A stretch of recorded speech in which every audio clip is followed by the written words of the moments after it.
ritual. Segera setelah lampu itu digosok, segumpal asap keluar dan sesosok makhluk tinggi besar muncul. Aku adalah jin lampu ini. Mintalah kepadaku dan aku akan memberikannya.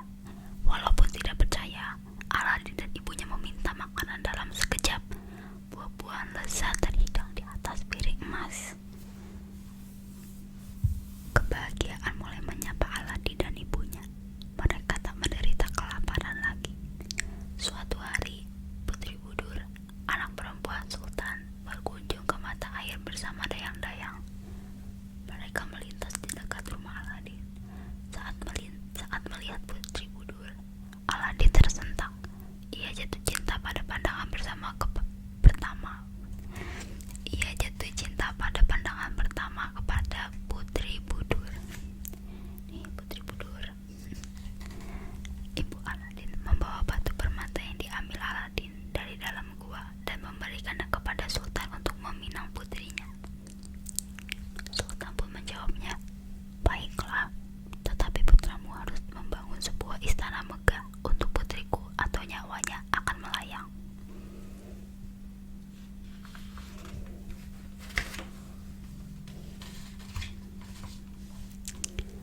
Jin memenuhi permintaan itu secepat kilat. Sebuah istana yang berkilau pun berdiri. Istana itu diselimuti dengan kepingan batu permata dan dihiasi dengan tiang-tiang emas. Bahkan istana itu lebih megah dari istana Sultan. Aladin dan Putri Budur segera tinggal di sana.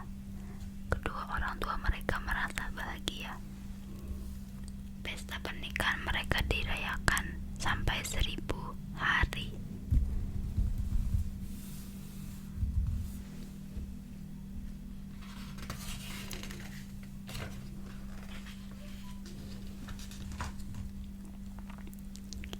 Suatu hari, seorang saudagar asing tertarik pada istana megah itu. Ia mengetuk salah satu jendela di sana dan menawarkan sebuah lampu baru untuk ditukar dengan lampu tua. Pada saat itu, Aladin sedang pergi. Putri Budur yang cantik memberikan lampu tua yang sangat dijaga Aladin kepada saudagar asing tersebut. Segera setelah lampu itu berpindah tangan, saudagar itu memerintahkan jin untuk memindahkan istana megah beserta penghuninya ke tengah gurun. Aladin pun putus asa mencarinya.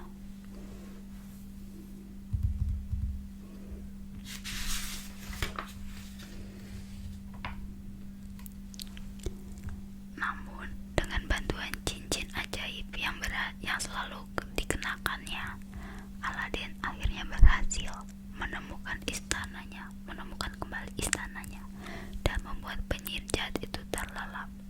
Putri Budur yang cantik menyambut kepulangan suaminya. Mereka berdua lalu merebut lampu ajaib dan memindahkannya kembali ke istana mereka ke tempat semula. Tentu saja, Aladin juga mengambil seluruh serbuk ajaib milik penyihir jahat. Tamat. Oke, kita lanjut ke cerita yang kedua. Ini cerita dari Alice di Negeri Ajaib. Ini kayaknya film Alice in Wonderland gak sih gitu.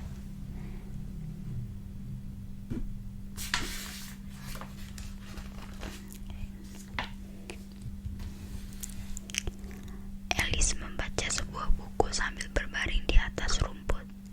Tiba-tiba ia melihat seekor kelinci putih berjas berlari kencang dengan kedua kaki di belakangnya. Karena penasaran, Alice mengikuti kelinci putih itu hingga masuk ke dalam sebuah lubang. Alice terjatuh dan terus terjatuh ke dalam lubang yang amat dalam hingga seperti mencapai inti bumi. Di sana, ia melihat sebuah pintu yang amat kecil. Alice memakan kue yang ada di atas meja di sana. Seketika, tubuhnya mengecil sehingga ia bisa melewati lubang kunci pintu kecil tersebut. Di balik pintu terdapat sebuah taman yang sangat indah. Alice kembali melihat kelinci putih aneh yang dikejarnya. Ia mengikuti kelinci putih itu hingga tiba di rumahnya. Ketika melewati dapur, Alice tak bisa menahan diri dan memakan kue yang ada di sana. Seketika, tubuhnya merasa raksasa. Syukurlah tubuhnya dapat mengecil kembali ketika ia memakan sepotong kue lagi. Sepotong kue lagi, berarti sepotong yang dia makan barusan di awal.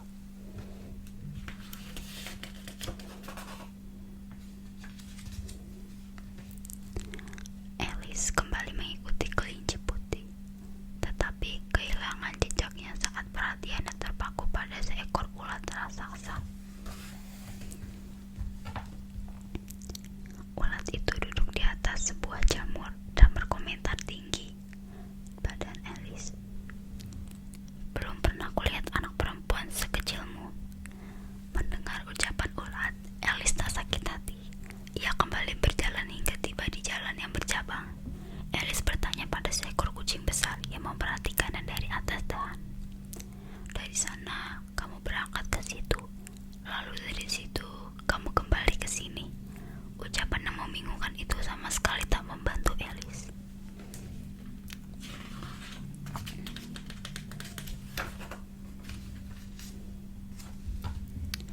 Setelah berjalan cukup lama, Alice tiba di sebuah pesta aneh. Sang tuan rumah, Heather, sedang meminum teh bersama March Hare.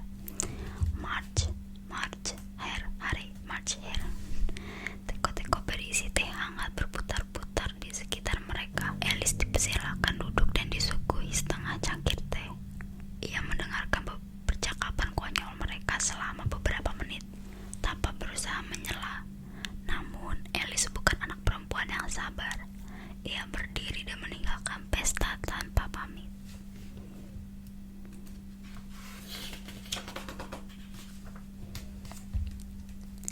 Alice memilih sebuah jalan baru, tanpa diketahui kalau semua jalan akan berakhir di istana Ratu Hati. Beberapa kartu berseragam tentara tampak asyik mengecat bunga-bunga mawar. Para tentara kartu itu menjelaskan kepada Alice bahwa mereka tanpa senjata telah menanam mawar putih. Kalau sampai diketahui oleh Ratu Hati, mereka akan dipenjara. Saat itu, si kelinci putih muncul di taman. Ia mengeluarkan sebuah trompet dan meniupnya dengan heboh untuk memberitahukan kedatangan Ratu Hati.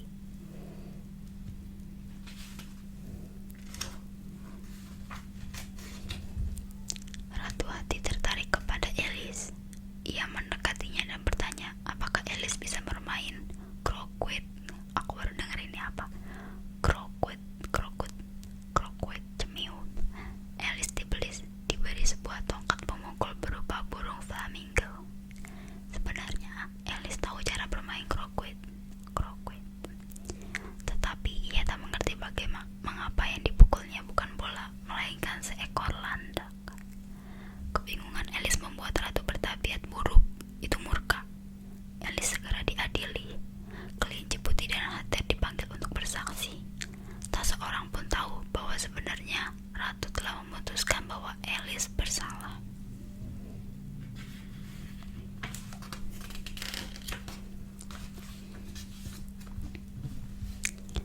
Alice ketakutan. Ia tersentak bangun dan mengejapkan mata. Ia tersadar bahwa ia sama sekali tak bergerak dari tempatnya, berbaring di rumput. Petualangan yang luar biasa itu rupanya hanyalah sebuah mimpi. Sebuah mimpi ya, oke. Ternyata hanya sebuah mimpi. Oke, cerita yang terakhir. Wow, menarik ini.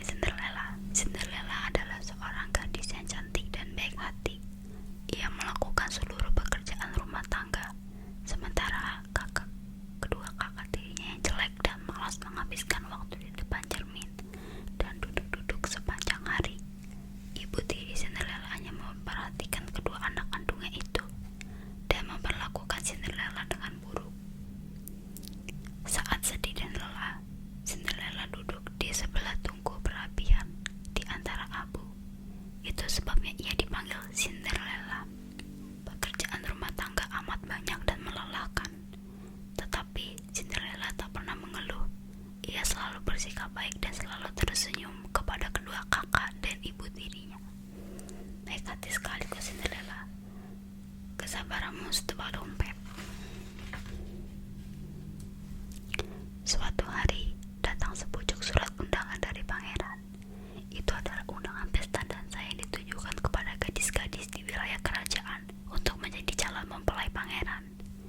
semua merasa bergairah. Kedua kakak tiri Cinderella bergonta-ganti pakaian dan mencoba perhiasan yang mereka miliki dengan melimpah, tetapi tak bisa memutuskan mau memakai yang mana. Cinderella membantu mereka mengenakan gaun, mengepasnya, dan menggosok sepatu. Ia tidak diizinkan datang ke pesta dansa itu. Lagi pula, ia tidak memiliki gaun indah itu untuk dikenakannya. Cinderella ini tutup pel.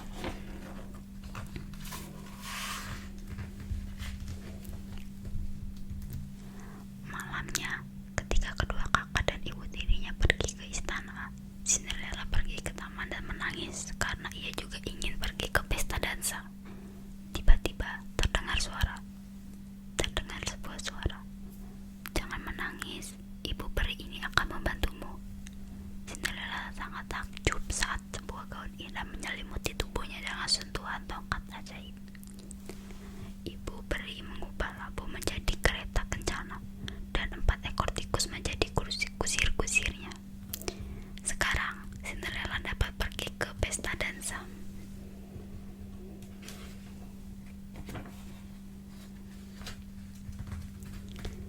Cinderella sangat bahagia ketika ia tiba di istana.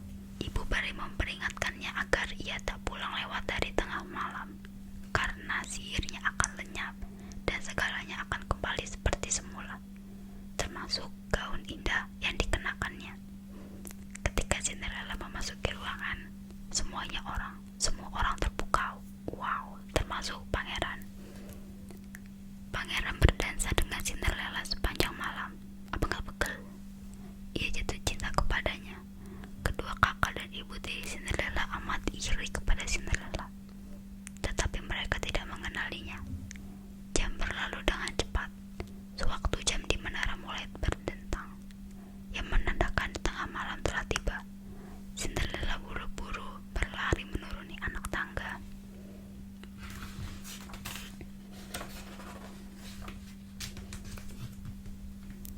Pangeran berlari mengejar Cinderella, tetapi tidak dapat menyusulnya. Ia mengambil sebuah sepatu kaca yang terlepas dari kaki Cinderella. Cinderella tiba di rumah dengan napas tersengal-sengal. Semuanya kembali seperti semula, kecuali sebuah sepatu kaca yang masih dikenakannya.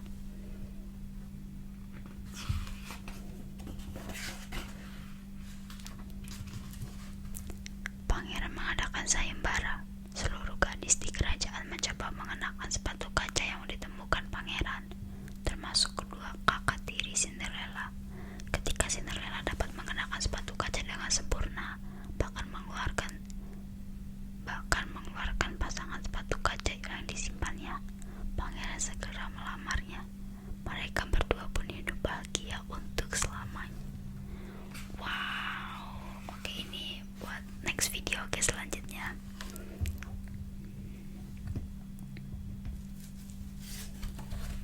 Terima kasih sudah mendengarkan dongeng video ini. Menurut kalian gimana gambar-gambar di buku ini? Alasan aku beli ini karena aku suka aja animasinya dan ceritanya banyak, gak terlalu tebal juga. Kita masih ada 9